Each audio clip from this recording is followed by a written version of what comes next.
Will home prices across Ohio crash in 2024 or will they continue to go up? That's a question that you need to know the answer to as a home buyer or a real estate investor. And right now, the data is showing that home prices in Ohio have actually gone up by 5.1% over the last year. And one of the reasons that home prices in Ohio have kept growing even while the broader market is in a downturn is because prices are affordable in Ohio. Because the typical home value of a standard house in Ohio is $216,000. That is well below the US average, and it's the ninth cheapest home value in America. And so those more affordable prices are allowing people to still afford homes even at 7% mortgage rates. But of course, there's big differences across the state of Ohio in terms of how expensive or affordable homes are. If we zoom in on this metro map of the Ohio housing market, we can see Columbus has the highest home prices, typical value of around $300,000, while Cincinnati has the second most expensive home prices. Cleveland is in third by a long shot at $214,000. Then we have a lot of smaller metros in Ohio like Toledo and Marion and Wheeling and Akron, where the prices are just like much cheaper. And really the metric to understand the affordability and prices here is the home value to income ratio. If we switch it to home value to income ratio, we can see we have a lot of areas in Ohio where home prices are less than 3 times the median household income, which is again fairly cheap. However, prices in Ohio are affordable for a reason, everyone. It is Ohio after all. And this state, which has struggled economically for the last 3 decades, all the outsourcing of jobs and of the manufacturing sector in America that occurred in the 80s, 90s, and 2000s, that hit Ohio very, very hard. Additionally, lots of people left the state of Ohio for a really long time, which caused depressed home values. However, something interesting is now happening as we enter 2024, and that's that Ohio is actually starting to see people move in. Why don't you take a look at this, folks? This map measures the migration levels into all the different states in America in the most recent year, which is actually 2022. According to the U.S. Census Bureau, 2023 data is about to come out. But take a look at this. Ohio is here, plus 15,000 positive migration. You can see Pennsylvania lost a lot of people, New York lost a lot of people, Illinois lost a lot of people, but Ohio gained. And what you can see is that this was actually the best performing year for migration in Ohio in the last 3 decades, which is amazing. So there seems to be a shift occurring where, basically from like 1993 all the way to 2012, Ohio just like hemorrhaged people, lost people every single year. Then it started to break even. There was a bit of a dip during the pandemic. Now it's hitting record levels of inbound migration into Ohio, which, to be clear, is not like a ton of people moving in. It's not like Ohio is receiving nearly the same amount of people as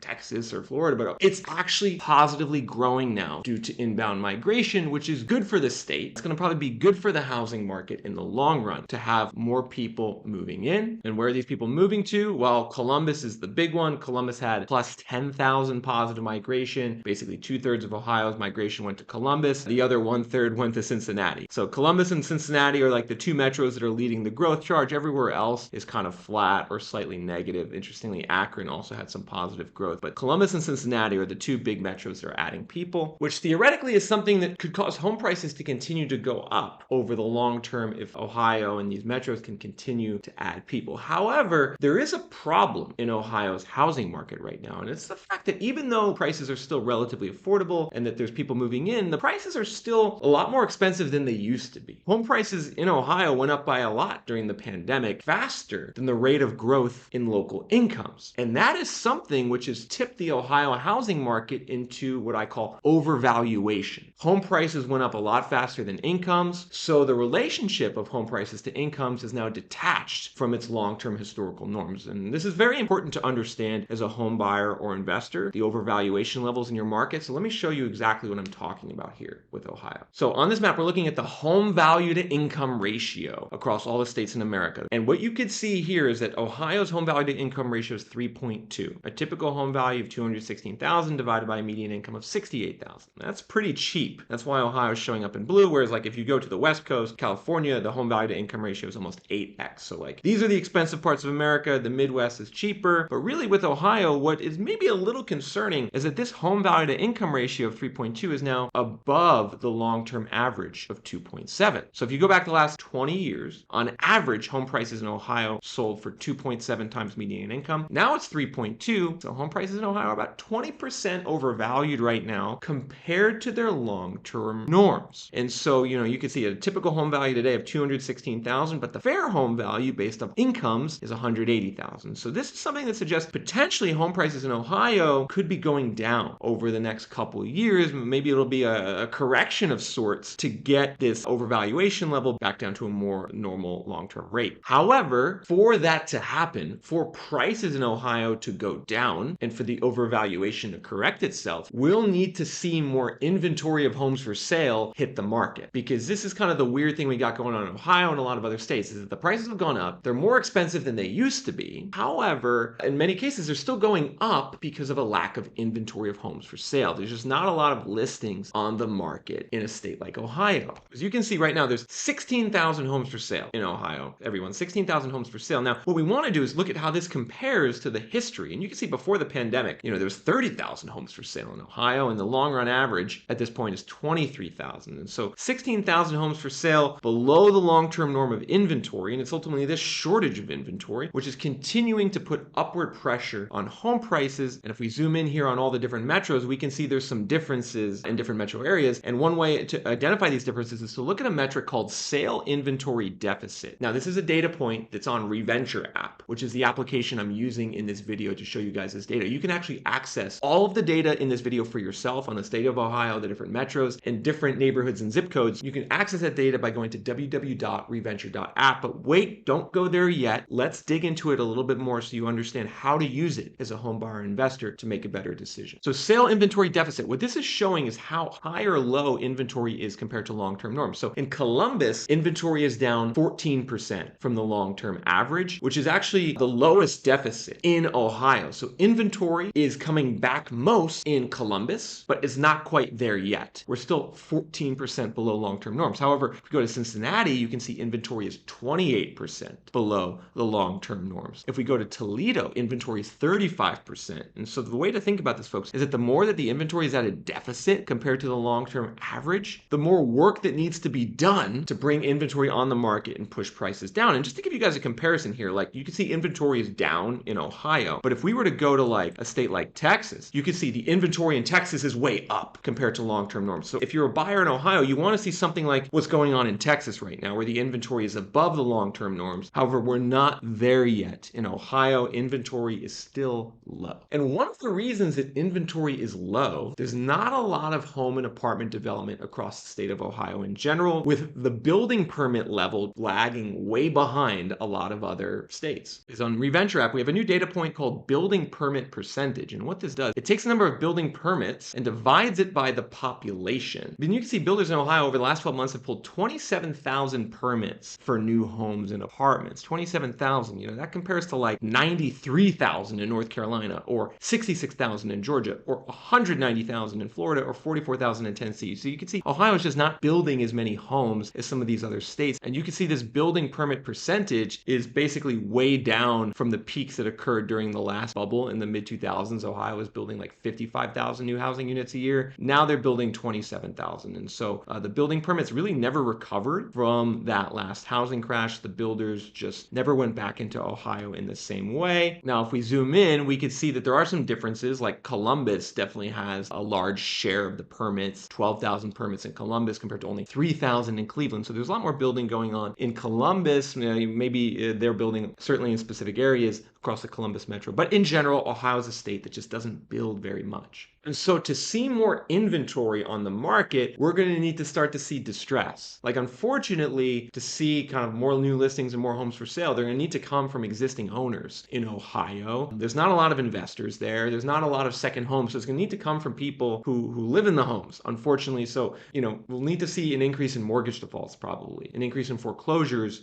for there to be a big uptick in inventory and new listings in Ohio, which could definitely happen, folks. Ohio historically is a place where there have been a lot of of mortgage defaults and foreclosures. So that's something to watch out for that could occur at some point in 2024. But really, folks, if you're a buyer investor looking in Ohio in 2024, one thing I want to make sure you understand is that it's not enough to know the data on your state and your metro. You got to dig into what's going on in your zip code and your neighborhood, because there's vast differences in local housing markets. Like, you could be in Columbus or Cincinnati or Cleveland, and like literally 3 miles away from where you are, home prices could be going down while they're still going up in your zip code, or vice versa. And so if you're a buyer and investor who wants to make an educated decision, you have to track the data at the zip code level. Because if I zoom in here on Columbus and look at the different zip codes, we can immediately see there's big differences in just the general home values and how expensive areas are, right? The suburbs to the northwest, like in Dublin, are expensive, whereas like some of these more gentrifying locations to the south, to the west of the urban area are much cheaper. And you can see these differences extend to appreciation. You know, home values are going down year over year in the short north. They're still going up if you go east towards Bexley and Whitehall. So big differences in home values, big difference in appreciation, big differences also in inventory. If we go to that sale inventory deficit figure, we can see if we zoom out that, you know, inventory is way down in a lot of these nice suburbs like Dublin and Hilliard. It's way down in Grandview. But if we go to the southeast, inventory is actually up in some of these more, let's call them rural suburban zip codes out to the southeast in Columbus. So if inventory is up, more likely that prices will drop. If inventory is still really low, more likely that prices will continue to go up. So important you understand these inventory trends in your zip code. And if we head on over to Cincinnati, we can see there's actually even more variation in inventory. We have these pockets where inventory is up 41% in the one zip code here near over the Rhine, but in another zip code, it's down 47%. You know, another metric you'd probably want to check out is the percentage of sellers cutting the price. Big differences in the share of sellers cutting the price in different areas. You could see in this zip code 45211, the price cut percentage was really low during the middle of the pandemic. No one was cutting the price. Now 27% of sellers are cutting the price, well above the long-term average of 20%, which indicates prices could be going down in the future. And really, to me, if you want to understand like the direction of prices in the next year, you know, if you're a buyer and you want to know like, are prices going to, you know, go up or go down in my market, I would really look at 3 specific data points. One is the sale inventory deficit. You know, how much inventory is there compared to long-term norms? Another is that price cut percentage. How are sellers cutting the price compared to long-term norms? And then the third thing I would take a look at is the days on the market. Because the days on the market is a really interesting indicator. It measures, you know, how long listings are sitting before they sell or are delisted. And the longer that a seller has their house on the market, obviously the more pressure they're going to feel to eventually cut the price. And if we switch to the days on the market data point here, you can see again, there's just huge differences. Like in some of these zip codes, homes are sitting on the market for 76 days. In other zip codes, homes are sitting on the market for 17 days. So obviously there'll be differences in how likely sellers are to cut the price, how likely they are to accept a lowball offer, depending on this. Now, if we see 45243 in Cincinnati, you can see actually days on the market is always high. The average is 78. It's 76 today. So this actually isn't too much of an indication of distress yet. What you would want to look for is the days on the market surges above the long-term average. Like for instance, in this zip code 45011 up in Hamilton, you can see the days on the market went from 36 days to 55 days. And if we look at the monthly view, yeah, you can see just over the last couple months, the days on the market has spiked. And so that could be an indication potentially price is going down, especially if you pair that with price cuts, seeing that price cuts are above the long-term norm. And how about inventory? Well, inventory is still low. So this is one where 2 out of the 3 metrics are saying prices are down, prices could go down. 1 out of the 3 says prices might still be going up. And of course, there's other factors to consider if you're a home buyer in Ohio in 2024. One, of course, is what's going to happen with mortgage rates. Mortgage rates have gone down to about 6.5%. Some people think that they're going to go down even more in 2024. And of course, we don't really know the direction of mortgage rates, but what's great is if you track this data on inventory and price cuts and days on the market in your city and zip code, you're going to know and see the changes in the market in real time. So I would encourage you guys, go to www.reventure.app and search your city in Ohio or any other state and start educating yourself on what's going on in your neighborhood in terms of home value growth over the last year, in terms of the trends in inventory. That data is free on Reventure app. And if you want to take it to the next level and understand how overvalued home prices are, what the sale inventory deficit is, and even look at information on rental rates and cap rates, sign up for a premium monthly pass membership. The cost is $39 a month. It's billed monthly and you can cancel at any time. It gives you access to all of the data in Reventure app for not only Ohio, but every city and state in America. You can also elect to do the annual pass and get a 15% discount on the monthly rate. I've had a lot of people electing to do the annual pass as of late. So you can lock in access to this data over the next 12 months to guide guide your home buying and investment decision. Good luck on your home investment search in Ohio in 2024, everyone. Head to www.reventure.app right now to check out the data for yourself.